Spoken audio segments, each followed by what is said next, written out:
the Middle East. I just want to share a video first, then I just tell you what's happening with this lady who stayed in the office for 1 year without being taken to the job because she was being mistreated by her fellow Kenyan. I just want to update because let me start. Hi family, this is the Lak Mom here. Deborah Chukwa is my name. I'm an ex-housemaid of Saudi Arabia. I mostly create awareness on what happens in the Middle East. Sometimes I do help those domestic workers who are stuck in the Middle East. Maybe you are sick, you are being forced to work, you're working without pay, your agent has blocked you, you've lost your loved one, your kin is missing, you can just reach me out.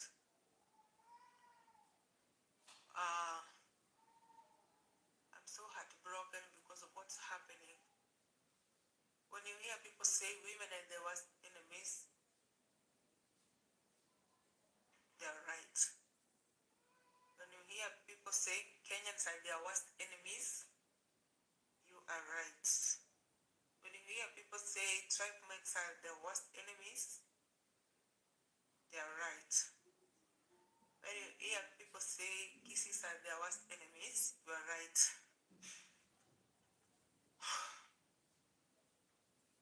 I'm going to share a case here which is so sickening.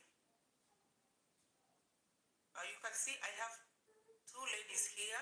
This one is called Christine. She's the supervisor of a company in Saudi Arabia. And on my left side, there's a lady called Jacqueline Munyangi Yangao. She's a housemaid in Saudi Arabia. She went to work as a domestic worker in Saudi Arabia, but she's under this lady called Christine. They come from Kisii County. They're the only people of the same tribe with that office, the boss and the worker. So this lady, she has been staying in the office for 9 good months. 9 good months. Since she went to Saudi Arabia, she fell in the wrong hands of this lady called Christine. She has never allocated her a job. Even if a client comes to the office, she makes sure she sends this lady away to the hostel. She locks her in a room until the client goes. Even if the owner of the company comes with the client and allocates this mother here. She's a mother of 6 kids. She just left Kenya to go for green pastures for her 6 kids in Saudi Arabia, but it has turned to be a nightmare. Christine is a mean lady. Doing this because it's not her office. She's just a supervisor. I told you how supervisors mistreat their fellow Kenyans. This is an example of supervisors fellow Africans when they find a chance. I got time and I contacted Christine. I asked her, mother of 6 children, you are mistreated. Going to job, why?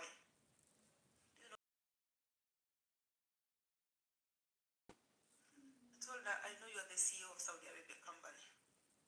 Oh, stop insulting people. You don't know what you're talking. I'm not the one who brought her here. If she wants to get, she has to. Yeah, she can even go even now. I'm just trying to share this. So when I shared this story of Christine and Jacqueline, I told people I was going to share the information. She's beautiful but very rude.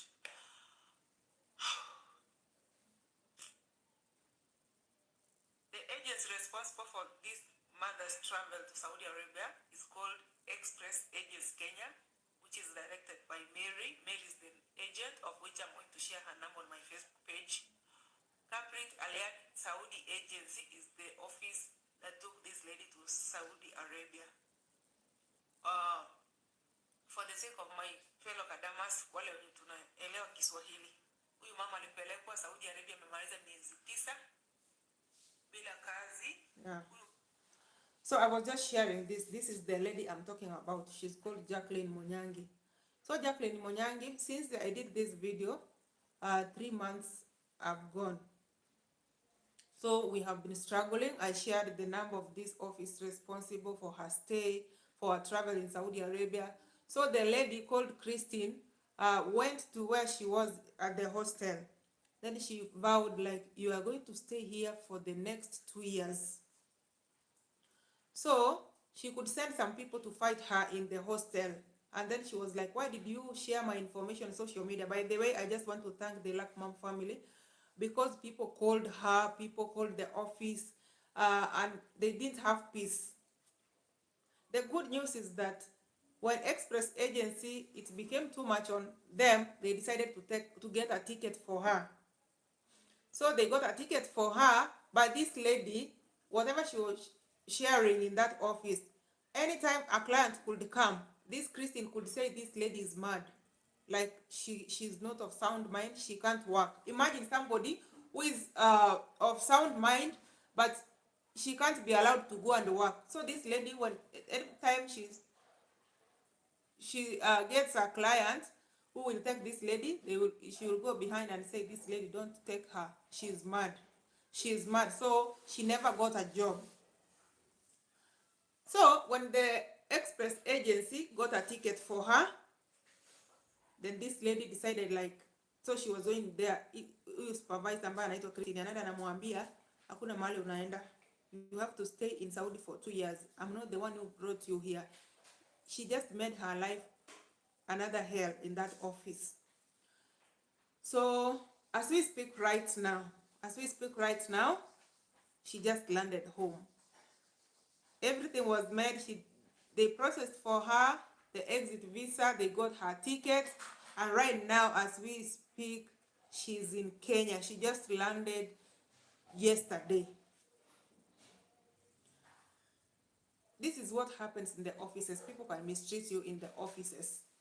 Until, if you don't have a voice, if you don't have a say, you are going to suffer forever.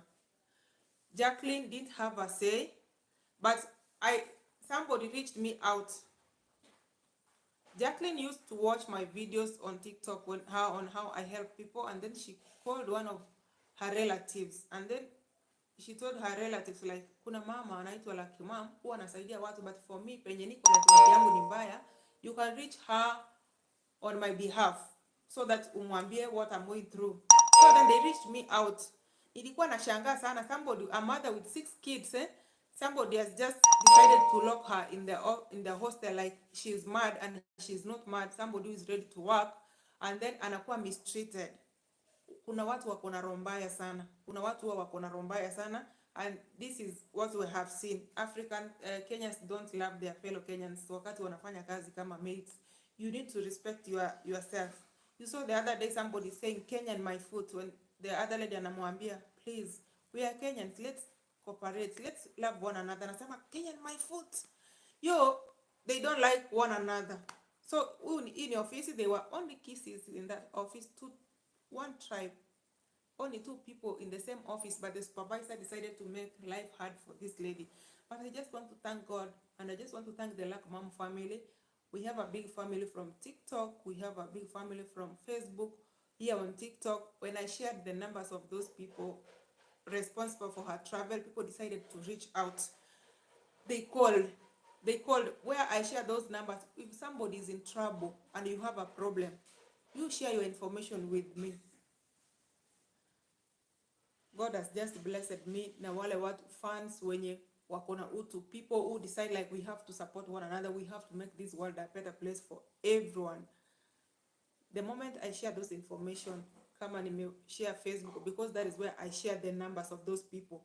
My Facebook page is the Luck Mom Deborah Nyanchoka. So watu wanaenda pale wanapigia watu, tunawaambia shida yenye watu wanapitia, their clients are going through, and finally wanasaidika. So saizi huyo mama sasa ilikuanga 9 months, sahi since then that case ni 12 months, that is a year.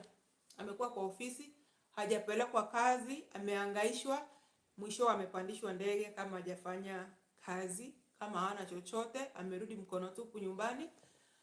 Lakini The best thing is that she's alive. Hiyo ndio inanifurahisha. Ako alive, anarudi nyumbani, watoto wake watamuona na aanze maisha vizuri. So nimekuja tu nimeamua tu kushare hii video so that I can show people where it started from until where we have reached. I just want her to reach home, apate nguvu vizuri, at least atueleze what happened. Ye mwenyewe akijiongelelea inakuwa sawa, so that watu wajue vile kunaenda. Naona Stella anasema Mungu atamlipa. Ni Mungu atalipa kila mtu. So nataka kuambia tu mtu, kama uko kwa ofisi, kuna yule supervisor anakuhangaisha, hauna namna. Lakini ukibahatika kupata hata simu, hata usipobahatika kupata simu, there is a lady who wrote a letter na akapatia wageni wenye walikuwa wanakuja kwa ofisi, akasema hii letter ifikie like mom, if you don't know how you can just post it anywhere. People posted the letter na watu wakashare na mimi. We just tried our best na msichana akafika nyumbani. But kama uko kwa ofisi, kuna ule supervisor anakutesa, kuna ule translator ana misinterpret some facts, ukijaribu kujieleza na interpret kivyake, because it's possible. Some interpreters you can say kichwa inakuuma, wanasema utaki kukaa kwa hii nyumba, maybe ana misinterpret, ndio uhangaishwe zaidi kwa hizo nyumba. Usinyamaze. Tena anasema watu wako na roho mbaya, Mungu atamlipa. Congratulations for the good work mom. Thank you. Yani kuna wale watu wako kwa ofisi, watu wanapitia shida kwa maofisi. Watu wanapitia shida. Ukidhani ati wale wenye watu wako kwa contract ni wanapitia shida, kuna watu wanapitia shida kwa ofisi. Yani wale watu wenye waonekani, kuna watu wanapitia shida kwa maofisi mpaka unashindwa uanzie wapi, because ofisi, ukifika hapo ofisi nyingi huwa wanachukua simu, wanawapatia maybe once in a week. So utakuwa unateseka, hata ukikufa hakuna mtu anataka kujua, and they don't reveal the information. Unatesekea tu hapo, hawataki kurudisha nyumbani, they just want to punish you. Lakini huyu mama amepanishiwa for a whole year, imagine. Na mimi nasema tu huyu Christine Mungu atamlipa, because siku yake pia itafika. So the only thing I'm happy is that the lady now, she has landed home. Kila siku alikuwa anasema like mama, tafadhali uniombe, tafadhali like mama niombe, sina amani. Huyu mama anatuma wasichana wananipiga, wakimpiga alafu anasema yeye ni wazimu. So akiulizwa na boss anasema this lady is mad. So yeye ndiye anawapiga, so anamgeuzia. Yani huyo mama alipitia shida, but I thank God she's home safe. Hiyo ndio imenifurahisha tu kwa vitu zote, na nataka tuzidi kushirikiana. Kama wewe ujajoin kwa family ya The Lucky Mom Deborah Nyanchoka pale Facebook, you can join. You can join our family on TikTok, because whenever I share information, I just make a short video on TikTok and then I push it on Facebook. That is where I share the numbers ya wale agents wenye wanasumbua, bosses wenye wanasumbua, kama ni supervisors wenye wanasumbua. We need to make this world a better place for everyone. Hakuna mtu atatutengenezea hii world if we don't make it for ourselves, because we will not be depending for people. Mtu ajue tu kuna kadamas ni watu wenye ni kama minority, but there are people who are contributing a lot even to the government. Hao ni watu wa maana sana, ni watu wa maana kwa bosses wao, ni watu wa maana kwa familia zao, they provide for their families, but wakati kuna shida unapata wanatengwa, because mtu anajua tu hata ukiwa na shida, so long as you provide for your family, so that hata wazazi wengine ukiwaambia uko na shida, you want to go back home, unasikia mzazi anakasirika, anasema endelea kufanya kazi, watoto watakula nini ukikuja nyumbani? Yani yes, wanataka you make money, but hata usipokuwa na peace, so long as you provide for the family. Bosses hataki kujua kama unachoka, you have to work, so long as anakulipa. So kadama ni kwa kukumbuka they are the minority, but most of the time they provide a lot to the families and to these bosses. So kama mimi The Lucky Mom, as one of the kadamas, I stand with kadamas like every day, and I'm going to make this world a better place. Change inaanza na mimi. So together with the Lucky Mom family, we are going to change this world. Hata kama kuna agent anakutesa, we need to push him. Kama kuna boss anakutesa, we need to push them. Kama kuna supervisor, anybody mwenye anaguza kadama, tunasukumana na yeye, so that we make this world a better place for everyone. So guys, I just want to thank you so much for watching. I'm going to keep updating on these things that we do, so that people will understand. where did this start from? Where did this start from? At least for the first time, I have tried to share the one from for Jacqueline where it started from, and now it has ended well. She has come home. I'm going to host her, and then she'll be able to share her story on what happened. So thank you so much for watching. See you in the next show. If you feel like this video is okay, you can just give it a thumbs up, share it out, let people know when they're suffering in the offices, what are they supposed to do. Kama hata wewe ujue tu unafaa kufanya nini, ukiangaishwa kwa ofisi unafaa ufanye nini. You can just give it a thumbs up, share it out. Let's try and make this world a better place for everyone. So thank you so much. See you in the next show.